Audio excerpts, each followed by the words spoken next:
Olá pessoal, seja muito bem-vindo a mais um programa Propósitos de Vida. Muito bom estar aqui. Toda vez que eu estou apresentando este programa eu fico muito satisfeito com a sua audiência e com o fato de você permitir que eu possa levar a palavra de Deus até o seu lar. Eu sou o pastor Adriano Papa e é um prazer enorme estar aqui apresentando esse programa. Eu quero pedir a você que está assistindo aí pelas nossas redes sociais, que compartilhe esse vídeo o máximo que puder, para que também mais pessoas sejam ricamente abençoadas. Hoje no programa nós teremos o Teologando, em que nós vamos falar sobre Gênesis capítulo 1, versículo 1 e Gênesis capítulo 1 e versículo 2.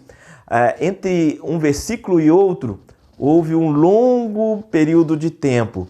E por aí, por causa disso, aparecem muitas especulações a respeito desse período de tempo que aconteceu entre Gênesis 1 e 1, Gênesis 1 e 2. Então, no nosso Teologando, nós vamos falar sobre esse assunto, muito importante. Nós teremos também música e teremos uma palavra profética que vai abençoar a sua vida e fortalecer o seu coração, enfrentando os momentos difíceis da vida. Continue ligadinho conosco, é o programa Propósitos de Vida que está no ar.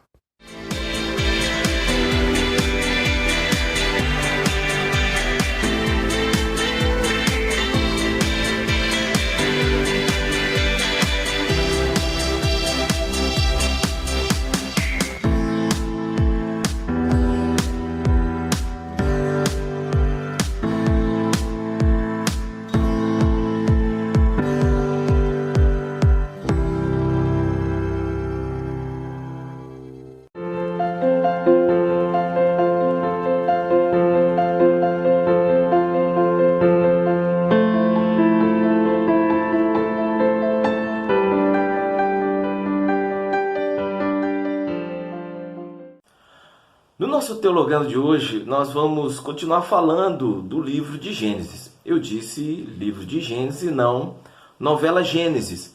Se bem que eu estou pegando carona na popularidade da novela para instigar ao estudo da Bíblia.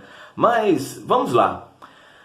Me perguntaram se realmente houve uma diferença de tempo entre Gênesis capítulo 1, versículo 1 e Gênesis capítulo 1, versículo 2, que está escrito assim: no princípio criou Deus o céu e a terra era sem forma e vazia, e havia trevas sobre a face do abismo, e o Espírito de Deus se movia sobre a face das águas. Muitos apresentam a teoria, e até a referida novela especulou que a queda de Satanás à terra, depois de sua rebelião no céu, acabou destruindo o nosso planeta, matando os animais e até os dinossauros que aqui existiam. Com esse acontecimento, a Terra ficou sem forma e vazia. Foi a partir daí que Deus começou a criação, ou observando dessa forma, começou uma recriação. Mas vamos lá, respondendo passo a passo, vamos para a primeira pergunta. Existiu de fato um longo espaço de tempo entre o versículo 1 e versículo 2 do capítulo 1 de Gênesis? A resposta é sim. Daí vamos para a próxima pergunta. O que aconteceu durante esse período? Houve mesmo uma catástrofe, algo que destruiu o que estava pronto? A resposta é não. Muitas pessoas tentam usar a teoria de que, com a rebelião no céu e a expulsão de Lúcifer e seus anjos, a Terra foi destruída, para poderem assim conciliar com a ciência moderna, que vive batendo na tecla de que a Terra tem bilhões de anos. Quando vemos a cronologia dos homens citados na Bíblia, sabemos que ela não é tão velha assim. Se formos levar essa teoria a sério, vamos encontrar algumas dificuldades, como, por exemplo, em Gênesis capítulo 1 e no versículo 31, Deus diz que viu que tudo o que fizera era muito bom. Olha, se o mal já estivesse no planeta com a queda de Satanás, Deus diria isso? A Bíblia afirma em Romanos capítulo 5, versículo 12, que como por um homem entrou o pecado no mundo, e pelo pecado a morte, assim também a morte passou a todos os homens, porque todos pecaram. Então, a perfeição da criação caiu com a desobediência do primeiro casal. É muito bom tomarmos cuidado, senão cairemos para o lado das alegorias. Ainda nesse versículo 2, alguns procuram traduzi-lo da seguinte forma, dizendo que o original do texto quer dizer: a terra se tornou sem forma e vazia. Para isso eu vou usar o argumento do teólogo Derek Kidner, que diz o seguinte: se o versículo 2 pretendesse contar uma catástrofe e a terra se tornou, como alguns sugerem, seria empregada a construção hebraica própria das narrativas e não a construção circunstancial que aqui se vê. Então, para resumir tudo o que eu disse aqui, Gênesis capítulo 1, versículo 1 diz que Deus criou os céus e a terra, e Gênesis capítulo 1, versículo 2 informa que quando Deus criou a terra, ela era sem forma, vazia e escura, não estava pronta e não era habitada. A partir daí, Deus começa a dar forma a essa terra. A Bíblia, ela é a verdade suprema, por isso eu creio nela. E esse foi o nosso Teologando de hoje.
Nada igual, não há nada melhor a que se compara, a esperança viva,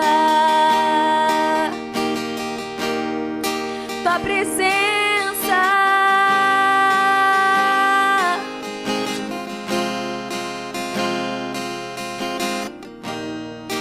eu provei e vi o mais doce amor que liberta o meu ser e a vergonha desfaz.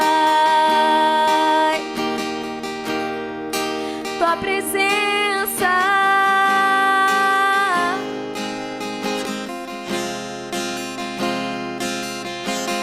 Santo Espírito, és bem-vindo aqui. Vem inundar, encher esse lugar. É o desejo do meu coração sermos inundados por tua glória, Senhor. Santo Espírito, és bem-vindo aqui. Vem inundar, encher esse lugar. É o desejo do meu coração sermos inundados por tua glória, Senhor.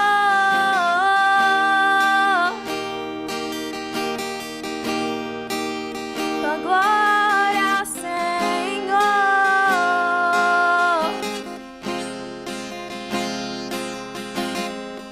Vamos provar o quão real é tua presença. Vamos provar na tua glória e bondade.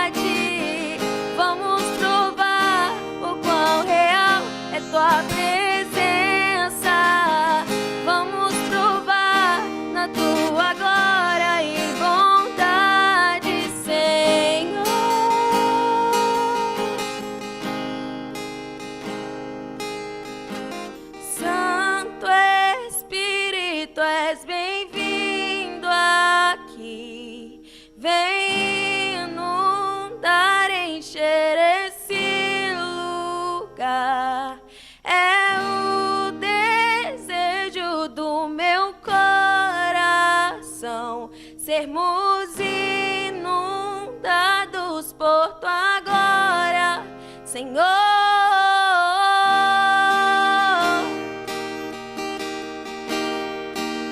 Tua glória, Senhor.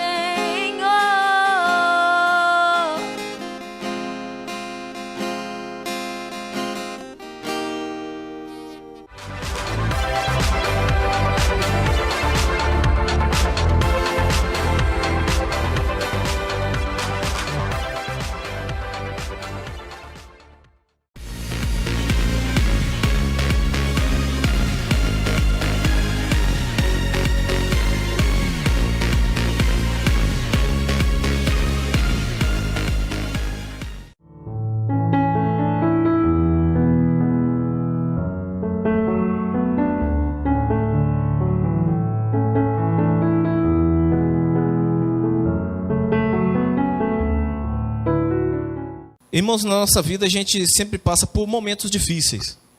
Isso é um sinal de que nós estamos vivos. Essa é a verdade. Passamos por momentos difíceis porque nós estamos vivos. E eu quero usar um exemplo aqui, clássico, sobre essa questão de momentos difíceis. O Senhor Jesus, quando ele estava lá no Jardim do Éden, sabendo da cruz, sabendo de toda tortura, todo o tormento que o aguardava, ele orava ali no Jardim do Éden, pedindo: Pai, se for possível, passa de mim este cálice, todavia não seja como eu quero, mas como tu queres. E a aflição que Jesus, homem, passava, era tão grande, que o escritor Lucas falava que ele suava gotas de sangue. Quer dizer, ele estava numa grande agonia por um momento bem difícil que ele iria passar. E aquela oração que ele fez, eu vou usar uma frase que o pastor Max Lucado costuma dizer, né? Deus não tirou a cruz de Jesus, mas ali, no Getsemane, tirou o medo. Então ele levantou dali, os anjos o consolaram, e ele foi passar por aquele momento difícil. Como eu disse, todos nós temos momentos difíceis na nossa vida. Enquanto estivermos vivos, teremos momentos difíceis. Jesus mesmo disse: no mundo tereis aflições, mas tende bom ânimo. No mundo tereis aflições. Então, o título da nossa mensagem hoje é Enfrentando os Momentos Difíceis. E eu quero ler o texto de Apocalipse, capítulo 2, o versículo de 8 até 11, Apocalipse, capítulo 2, versículo 8 a 11, que diz o seguinte: ao anjo da igreja em Esmirna, escreve: isso diz o primeiro e o último, o que foi morto reviveu. Eu conheço a tua tribulação e a tua pobreza, mas tu és rico, e a blasfêmia dos que dizem ser judeus, e não são, porém são sinagoga de Satanás. Não temas o que há de padecer. Eis que o diabo está para lançar algum de vós na prisão, para que sejais provados, e tereis uma tribulação de 10 dias. Ser fiel até a morte, e dar-te-ei a coroa da vida. Quem tem ouvidos, ouça o que o Espírito diz às igrejas. O que vencer, de modo algum sofrerá o dano da segunda morte. Que texto assustador, não é mesmo?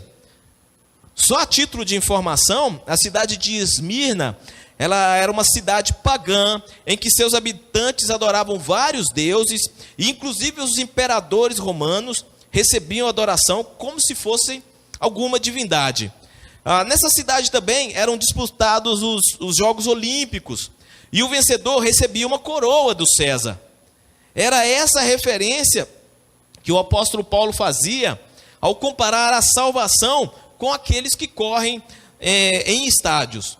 O que está escrito nessa profecia direcionada à igreja de Esmirna, era a preparação para um momento bem difícil.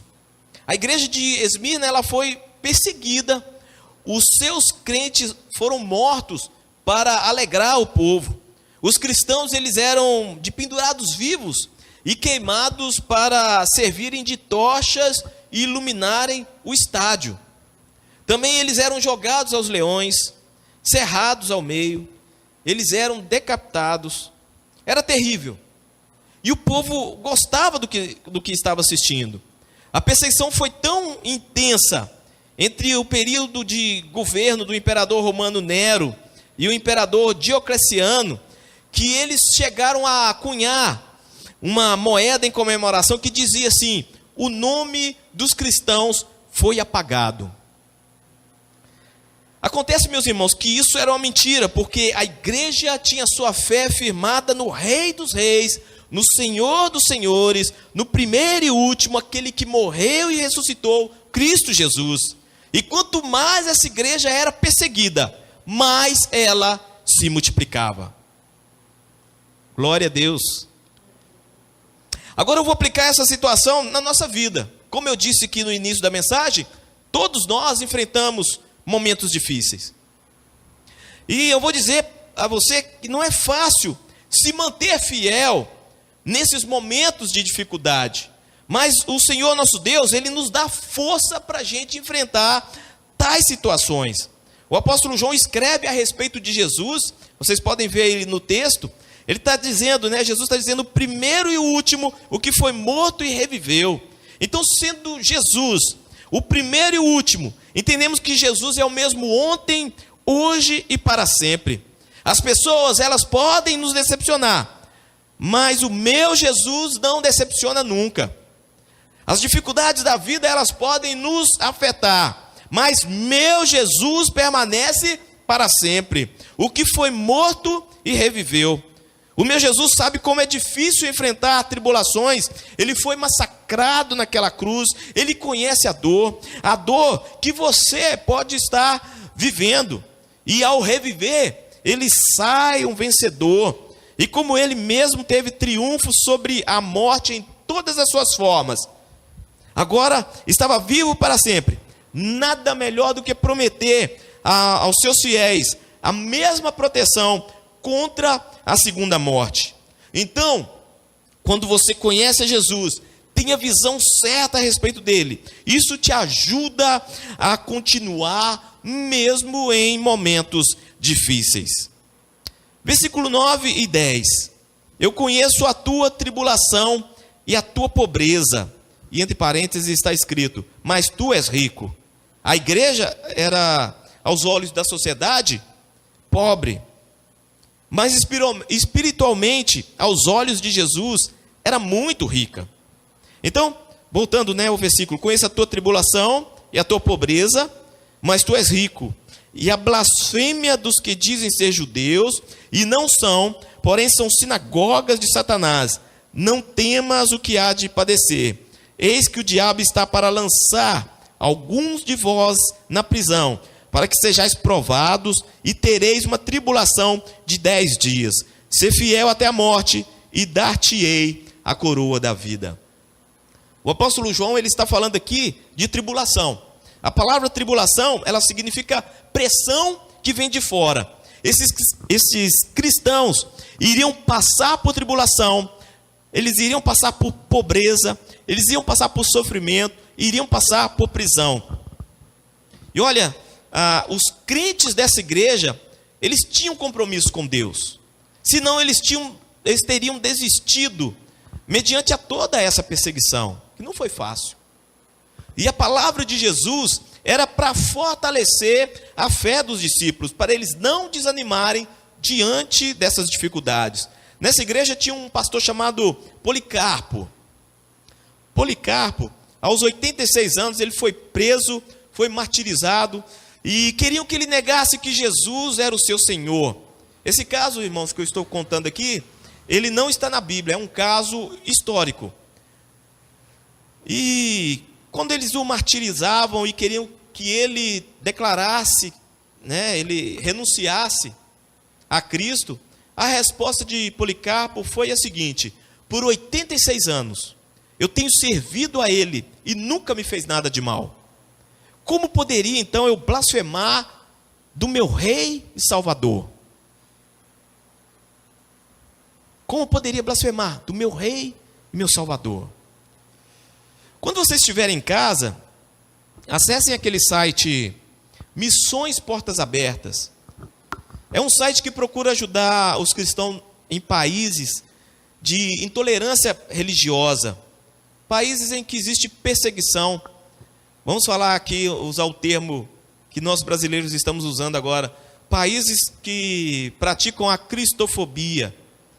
Nesse site mostra depoimentos de como eles vivem e sobrevivem nesses lugares.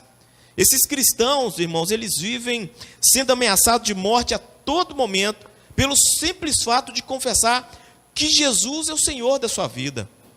Eles vivem à sombra do terror, pois a qualquer hora eles podem perder a vida, eles podem ver a sua família atacada, e por aí vai, uma série de barbaridades. Agora, trazendo aqui para o nosso contexto, para quem gosta de cantar aí, a Bíblia fala assim: quem está alegre, cante louvores. Você teria alegria de vir cantar no culto à noite, depois que alguém te agrediu, te deu um soco, só porque você estava com a Bíblia debaixo do braço? Você conseguiria vir aqui cantar, igual nós cantamos, bem alegres? Para quem gosta de pregar, aqui na frente, você conseguiria vir trazer a palavra, sabendo que a sua família foi ameaçada de morte, se você fosse à igreja para poder pregar? Perceberam assim como é tenso essa situação? E muitas vezes nós arrumamos desculpas para não fazer o que Deus pede. Mas nada deve ser mais importante do que a nossa fidelidade a Deus. Muitas vezes as pessoas colocam os problemas maiores do que realmente são, para usar como desculpas para não servir a Deus. Mas como dizia o apóstolo Paulo, e nós até cantamos aqui: quem nos separará do amor de Cristo? A tribulação, ou a angústia, ou a perseguição, ou a fome, ou a nudez, ou o perigo, ou a espada. Como está escrito: por amor de ti, somos entregues à morte todo dia, somos reputados como ovelhas para o matadouro. Mas em todas estas coisas, somos mais do que vencedores por aquele que nos amou. Amém? Em todas essas coisas, somos mais do que vencedores. Não vencedores, não somente vencedores, mais do que vencedores por aquele que nos amou. Porque eu estou certo de que nem a morte, nem a vida, nem os anjos, nem os principados, nem as potestades, nem o presente, nem o porvir, nem a altura, nem a profundidade, nem alguma outra criatura nos poderá separar do amor de Deus que está em Cristo Jesus, o nosso Senhor. Amém? Está registrado em Romanos capítulo 8, versículo 35 até o versículo 39. Em situações extremas como essa, só continua firme quem realmente tem fé.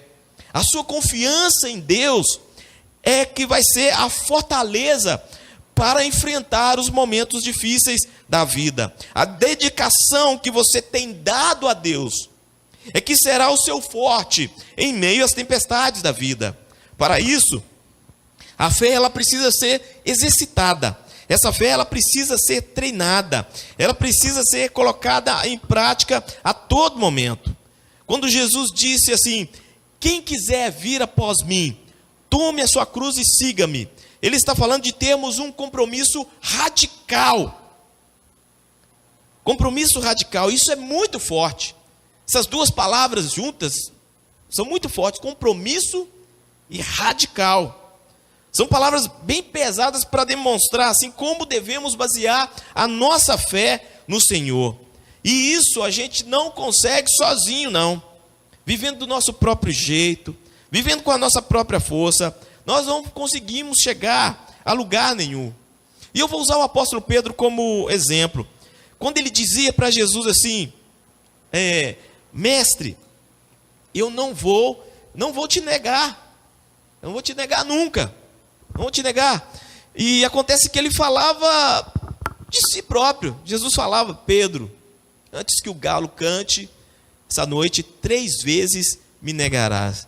E ele falava, não, vou te negar, não vou te negar. Quando Jesus foi preso, aí nós já sabemos o restante da história. Pedro fugiu, se escondeu, negou Jesus. Tudo isso porque ele achava que pela própria força ele seguiria a Cristo, mesmo no meio da multidão que pensava o contrário e acusava a Jesus.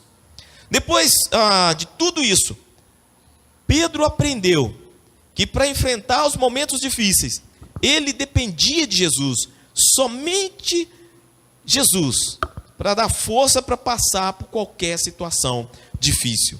Ele disse aos crentes da igreja de Esmirna, não temas o que há de padecer, ser fiel até a morte, e dar-te-ei a coroa da vida. O que vencer, de modo nenhum sofrerá o dano da segunda morte. Então, quando Jesus faz essas afirmações, ele está se referindo ao fortalecimento que vem da parte dele para nós. Então, escute essas palavras que vêm do Senhor. Não temas, eu te darei a coroa da vida. Naquela época, então, somente os reis tinham coroa, né? Então essas palavras, elas acabam sendo o consolo e o fortalecimento para enfrentar momentos difíceis e continuar sendo fiel. Somente Jesus pode nos dar segurança em meio às dificuldades da vida. Saiba, meu irmão, minha irmã, que Jesus não te salvou para te deixar por aí sozinho, abandonado, não. Saiba que Jesus não te levantou para que você para te deixar cair, para que você pudesse cair ou para te deixar cair.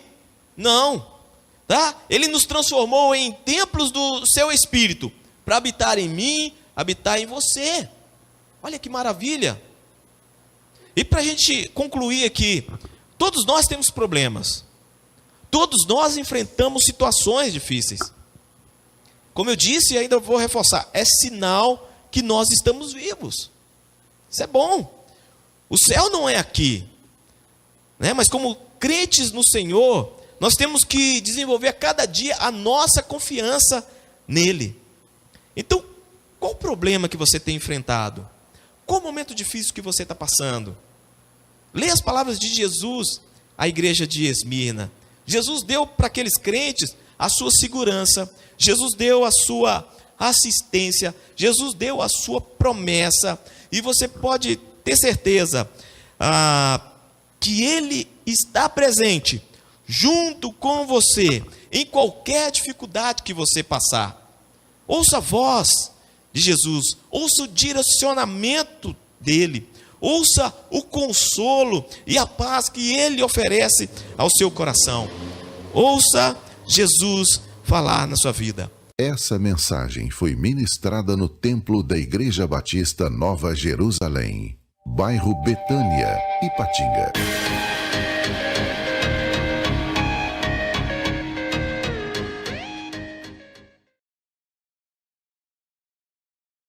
Que pena, nós estamos chegando no final do programa Propósito de Vida. Agradecendo a sua audiência e convidando você para participar dos nossos próximos programas quando forem exibidos aqui na sua telinha. A todos vocês, que o Senhor te abençoe e te guarde, que o Senhor resplandeça o seu rosto sobre ti e te dê uma semana de muita paz, saúde, em nome de Jesus. Tchau, Ipatinga. Tchau, Minas Gerais. Tchau, Brasil. Até a próxima semana, se o Senhor permitir.